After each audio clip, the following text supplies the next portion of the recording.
Hey everybody, Greg from parkjourney.com. If we're going to talk about this video, we're going to talk about the Seven Seas Food Festival at SeaWorld San Diego and their reopening, kind of reopening with their rides and stuff. Going to kind of talk about the safety and food and all that stuff there. So I definitely do have some thoughts. Not all of my thoughts are going to be positive, unfortunately, but I'll try to kind of keep it, you know, on topic and kind of just share my thoughts. I'm gonna put it all out there. I'm gonna be honest with you. But before I get into it, make sure you go ahead and click that subscribe button down below. We would greatly appreciate it. So we arrived on Saturday, probably about 10:30 or so. Between 10 and 10:30, didn't have any issues parking. The entry process I thought was actually pretty easy.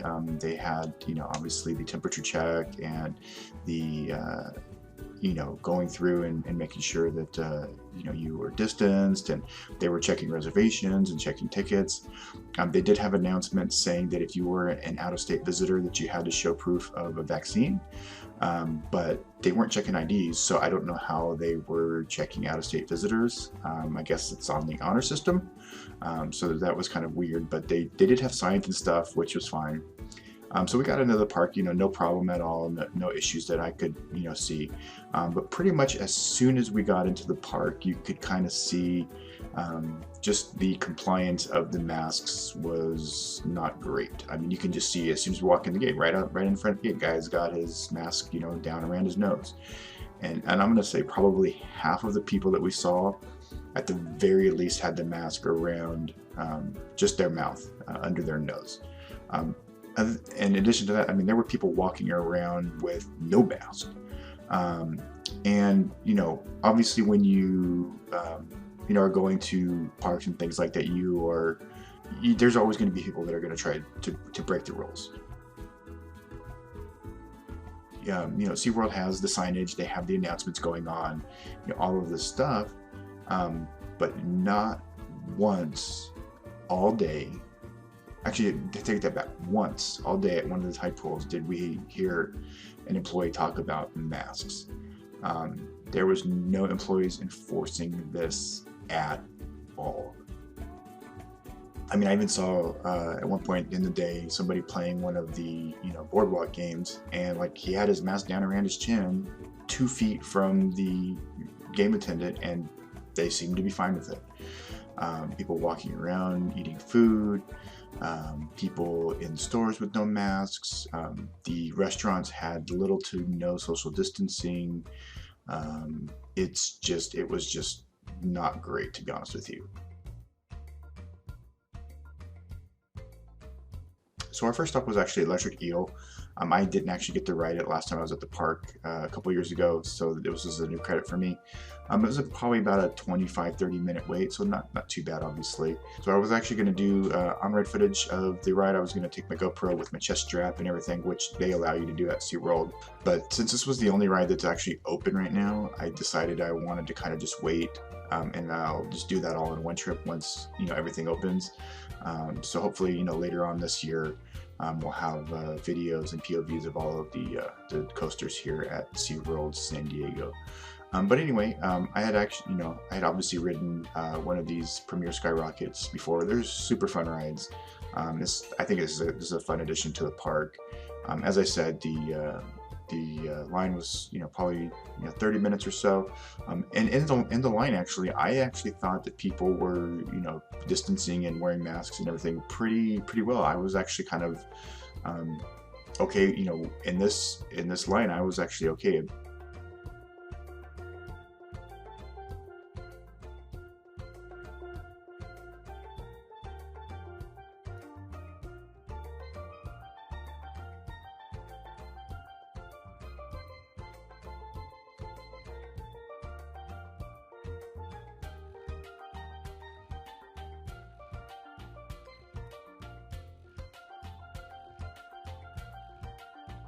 After that, we kind of just walked around a little bit. The food didn't start till noon, so we went through the penguin encounter. I actually really liked these plexiglass things for separating groups. I thought that was actually a really good idea to see the Magellanic penguins out there.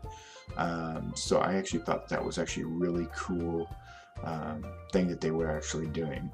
And you can see here they have an outdoor queue. They're limiting capacity inside of the penguin encounter, which again I thought was great. Unfortunately, later on in the day, and we'll get there, the capacity limits were not being set very well, to be honest with you, in the aquariums, and we'll get to that one. But obviously I'm always excited to go see the penguins. They are my favorite animals ever.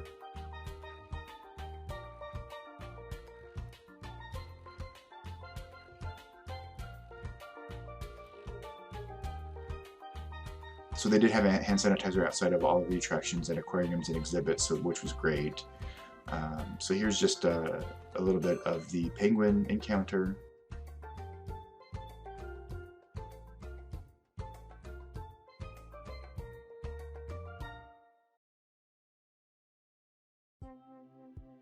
And then after that we walked over towards where Atlantis is and where Emperor is, get some video and pics of that.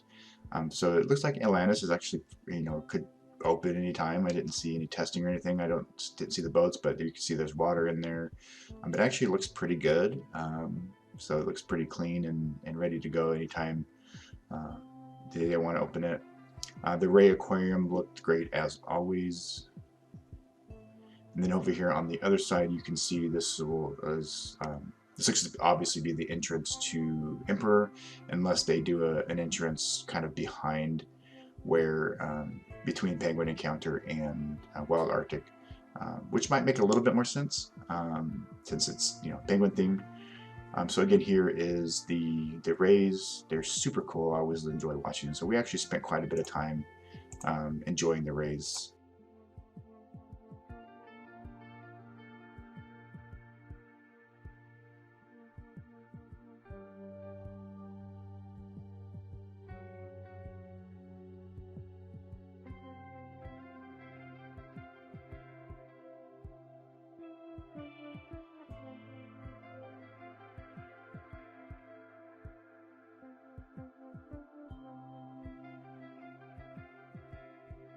So a little bit more of Electric Eel, obviously with it being the only coaster that was open. It's the only coaster friend you're going to actually get on this in this update. So to be honest, I actually thought it was kind of weird that they went back to a theme park with only one attraction open, or one coaster. They did have a lot of the family rides open, so the swings and a couple of the Sesame Street rides and things like that were open. Kind of weird that this was the only coaster that they opened, considering that the height limit on this is a little bit more than something like, say, Manta. You would have thought that they would have opened that with higher capacity and shorter height limit. So they've also been rolling out some really great retro merch. So here's a little bit of that retro merchandise. I had anticipated actually buying some of this, but by the end of the day it was pretty obvious we weren't going to be going back to the park for a while, so I kind of held off. And again, I'll get into that a little bit more later on, but I really do like to look at some of this.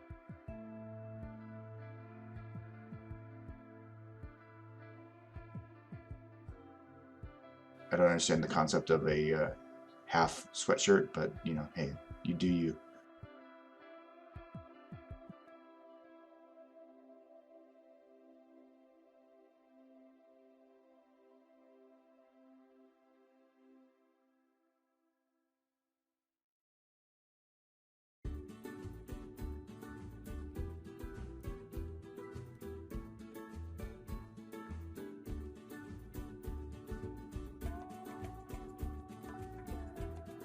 So I do hope a lot of other parks kind of go through and do retro merchandise. I think it's a really great selling point. Then we also had to obviously go check out the Flamingos, or Flamingos. They're my wife's favorite, so I had to go do that.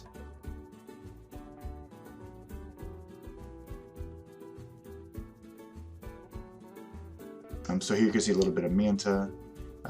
It looked ready to go. Both trains are on the track, so hopefully within the next couple of weeks they'll be opening up that attraction. And for the most part, in this area of the park, obviously there wasn't a lot of people.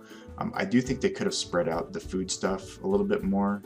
But again, here you have somebody walking around, mask around the chin. No staff around to, tell them to put their mask up or anything. Shipwrecked Rapids was testing on Saturday, and it actually did open yesterday. So there's now 2 attractions open at the park. So good on them for getting another attraction open.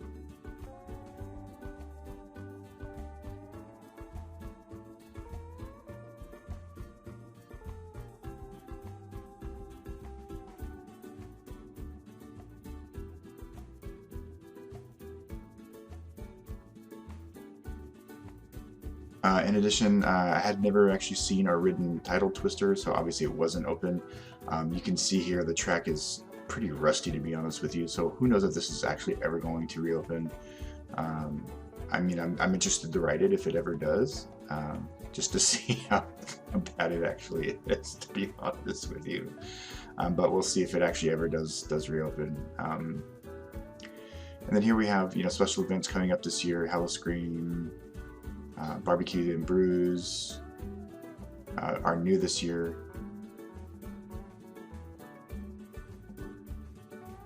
So one of the last videos that I took while we were there was actually in the turtle trek, and they were, so here's the issue that I had. They were holding people at the door. The group that went in right before us, there was somebody had their mask down around under the nose, standing right in front of the employee, and the employee didn't say anything. And then you get into the turtle trek and look at the amount of people in here. Like, if you're gonna hold people off the door, why are you letting this many people in here at one time? And to be honest, we were so uncomfortable in here, we just walked right through. So as you can see in the video here, we just walked right through the exhibit. We didn't stop at all. It was just ridiculously crowded, completely way too many people with their masks off, their masks down, and this was kind of emblematic of the entire day at the park, to be honest with you. So over in the area where they had like the like near Shamu, where they had the Mexico booth and different things like that, there was no distancing, no compliance of masks, and there was a lot of other food that we wanted to try, and we just ended up leaving. We ended up leaving right around 4. I had like 8 tastings left on my card I didn't even use. We were that uncomfortable. And again, it's not about people trying to bend the rules. I mean, everywhere you go, people are trying to bend the rules. Somebody's, in the store or whatever, you always have those people that, that are trying to bend the rules a little bit. And the issue that I had here, and Gabe had here, was that the staff was not enforcing their own rules at all. They have the signs, they have the hand sanitizer, they have hand washing stations, they have announcements going through the park. Didn't mean a thing because the employees in the park were not enforcing the rules at all. There's just not enough enforcement going on. So, of course, when you get, if you're walking around a park and you don't have your mask on and you walk by employees and the employees aren't saying anything, you're going to be like, well, why am I doing this? And that seemed to be what was happening. As the day went on, as it got later in the day, that definitely seemed to be kind of what was happening throughout the day. So, I think some of you might know already, but if you don't, I'm actually a corporate trainer by trade.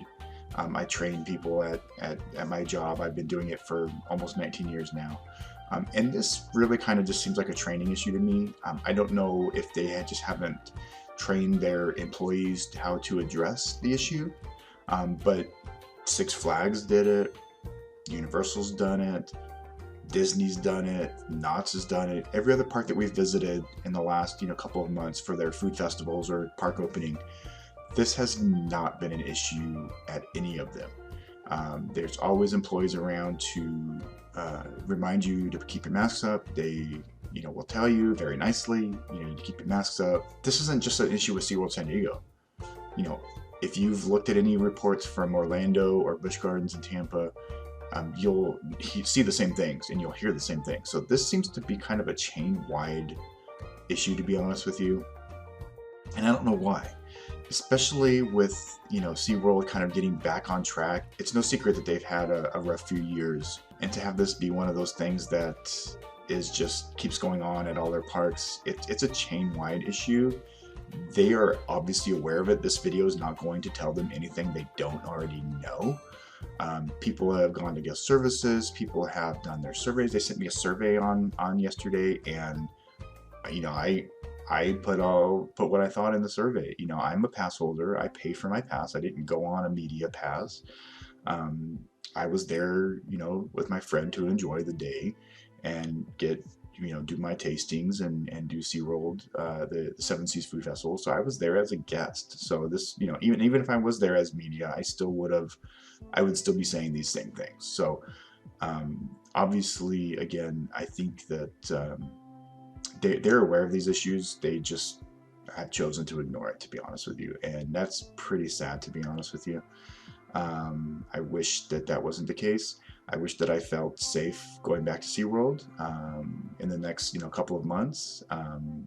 If you're not fully vaccinated, I probably wouldn't suggest that you go to SeaWorld right now, to be honest with you. I got my second shot last week. I'll be fully vaccinated, in another week or so. So I'll, maybe go back a little bit sooner, but I can't see myself going back maybe until at least Emperor opens. They're not doing anything to enforce the guidelines that they've set forward, or that the state has set forward, or that the CDC has set forward, and it's very disappointing. It's frustrating, and I wish that they weren't putting their employees in that position to where they've got to start enforcing these rules, but they do. And for me, it comes back down to the employees. They're the ones that are going to be impacted by this the most negatively. And I hope that, corporate kind of really starts maybe seeing what's going on and makes some changes at the corporate level, because I think that's unfortunately where the issue lies. It's at the corporate level. Because this is not just in this park. So anyway, I'm gonna go ahead and talk about the food now, because we did have some good food. I know that that's kind of a weird transition, so let's go ahead and get into some of the good stuff. So our first stop was the Mediterranean flavors. So we had the lamb slider and the hummus parmesan garlic fries. Both were really good. I was very impressed with both of them, especially the garlic fries. I wasn't really anticipating too much of them, but the hummus was excellent. It wasn't just store-bought hummus or anything like that. So you can see here that I did spring for the 18. So basically with my pass, you get 15, and then you get 3 extra tastings. And like I said, I still had like 8 left by the time we left in the day. So here is the hummus with the fries with the hummus and sriracha. Again, really good. I was super impressed with this. So next we went over to the smokehouse where they had the Caribbean stuff, or Caribbean stuff, however you want to say it. So we did the jerk chicken slider, the key lime pie, and the Caribbean sunrise, which again were all really good. I really have no complaints about the actual Seven Seas Food Festival part of it. The food was really good and excellent. Here is the drink, which was yummy and refreshing. Key lime pie. The crust was actually nice and flaky without being too flaky. It wasn't dry at all. It was actually really good. Definitely recommended. And then the slider, the mango salsa in this was seriously good. Sometimes mango salsa can be kind of hit and miss. This was really good, to be honest with you. And then the other cool thing was the straws. They're actually edible straws in the drinks. So this was a strawberry straw, and it's just basically like hard sugar. And we thought, this is a great idea, better than the cardboard straws that you get at like Starbucks. So maybe Starbucks can get some, coffee flavored straws or something like that for their coffees. Next was a Kahlua pulled pork, which was also really good, really creamy and tasty. The slaw on it was great. It worked all really well together. This was the Caribbean cheesecake. Now, it wasn't really cheesecake. It was basically like deconstructed cheesecake, and they put kind of graham cracker-y things on the top. The orange, we think it was maybe papaya, but I couldn't really tell because it just said, Caribbean flavors or something like that. It didn't really say what kind of fruit it was. The white was definitely coconut, which I thought was actually really good, but I would have preferred actual cheesecake. But it was really good.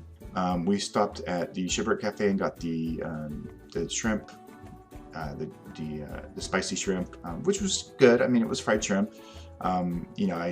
it was tasty. I maybe would have preferred to use one of my tastings on something different, but again, like I said, I didn't even actually taste. I didn't actually use all my tastings, so not that big of a deal. And you can see they were testing Shipwrecked Rapids as we were enjoying our shrimp. So again, this is one of the things that I was talking about with the inside. You know, here is inside Mama Melrose. No distancing whatsoever.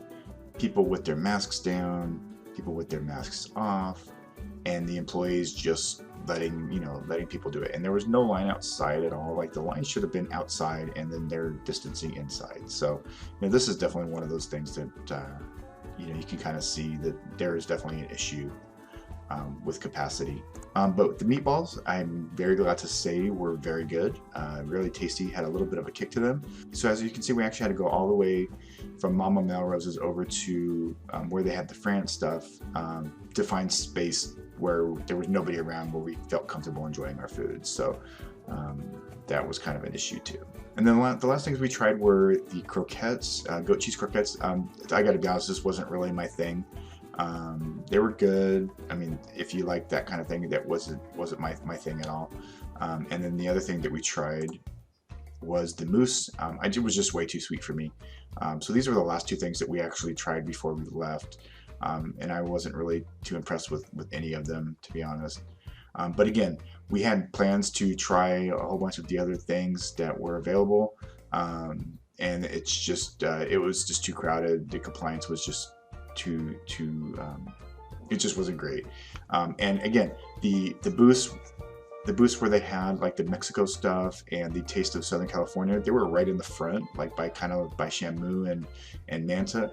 I almost feel like they should have moved them out to the outskirts a little bit more, kind of back by the Sky Ride and the Flamingos and stuff, because there was nobody back there, and seemed to be much more room back there than there was where they put those booths for socially distanced. And seating wise, they should have actually maybe done some more things out in that area. One of the other things I will say is they didn't seem to have enough tables either for people to sit. They had a lot of empty spaces again in that back part of the park. They just didn't have a whole lot of tables. They had a cleaning crew that was going around cleaning things. I didn't see them cleaning tables, so again, Taste of Universal, Touch of Disney, Boysenberry Festival. They had people in each of those seating areas. As soon as somebody got up, they were there cleaning the tables. Didn't see anything like that here. And even some of the cleaning crew that are an outsourced company with SeaWorld, they were bearing their masks down or down on their chin too. So they weren't even, following their own rules. So again, obviously a little frustrating on a lot of respects. Some of the food was really good. I wish we could have tried more. I wish we felt comfortable with trying out more. Hopefully maybe one of these days SeaWorld will address this. But by the time they do, it's going to be, hopefully herd immunity and things will be back to normal. It is a little disappointing. I love this park. I loved spending time at it. I wish that we would have been comfortable spending more time. So anyway, that's our video for today. Sorry it was kind of negative. That we don't like to really do that. And this time we actually had to go there. So take care until the next one. I think I might be back at Magic Mountain this week. Maybe one day this weekend, maybe Sunday or Friday afternoon. I might have a reservation. I have to look and see. But until the next one, take care everybody, and we'll talk to you soon.